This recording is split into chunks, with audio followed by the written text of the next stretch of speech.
নমস্কার, আপনারা দেখছেন ওঙ্কার বাংলা, সঙ্গে রয়েছে দেবাঞ্জলি। নজর রাখবো এই মুহূর্তের বিশেষ কিছু খবরের দিকে। রাজ্যের সরকার বদলের পর তৃণমূলের রাজনৈতিক অবস্থান বিপর্যস্ত। তার মাঝেই তৃণমূল সাংসদ অভিষেক বন্দ্যোপাধ্যায় ইন্ডিয়া জোটের বৈঠকে যোগ দিতে দিল্লি গেছেন। এবার এই বিষয় নিয়ে জোর কটাক্ষ করলেন রাজ্যের মন্ত্রী তথা নোয়াপাড়ার বিধায়ক অর্জুন সিং। এদিন শ্যামনগরে একটি অনুষ্ঠানে যোগ দিতে আসেন মন্ত্রী। তিনি এই ইন্ডি জোটের বৈঠক নিয়ে এবং মমতা বন্দ্যোপাধ্যায় এবং অভিষেক বন্দ্যোপাধ্যায় যোগ দেওয়া প্রসঙ্গে জোর কটাক্ষ করে বলেন, মমতা বন্দ্যোপাধ্যায়কে এই জোটের কেউ গুরুত্ব দেয় না। সেই সঙ্গে তিনি তৃণমূল দলকে কটাক্ষ করে বলেন, নির্বাচন মিটেছে, এখনো হাতের নির্বাচনের কালির দাগ ওঠেনি, অথচ তৃণমূল দলটাই উঠে গেছে। এর পাশাপাশি সন্দেশখালী থেকে তৃণমূল নেতার পুকুর থেকে অস্ত্র উদ্ধার নিয়েও মন্তব্য করেন তিনি।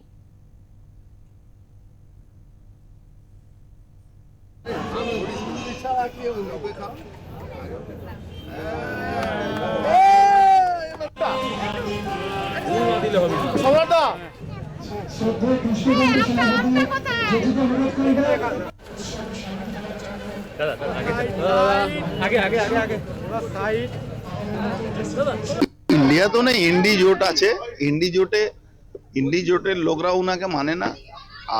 এখন উনি অনেকের কাছে যাবেন, উনি এখন দেখবে মুসলিম লীগ সঙ্গে জোট করছেন, তো উনার কথা ছেড়ে দাও। উনার কথা নিয়ে এখন আমরা খুব চিন্তা করছি না, আমরা বাংলায় উন্নয়ন নিয়ে চিন্তা করছি।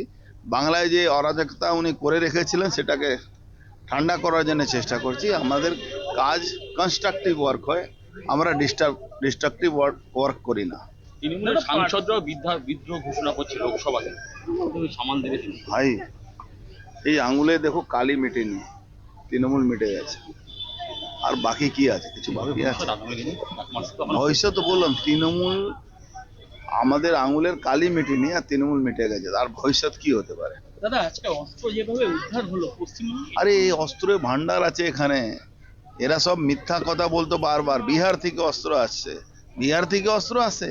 ওই যত বন্দুক আর রাইফল 315 রাইফল সে সব এখান থেকে বের করে মমতা ব্যানার্জি লোকেরা ওদের হাতে পৌঁছে দিয়ে।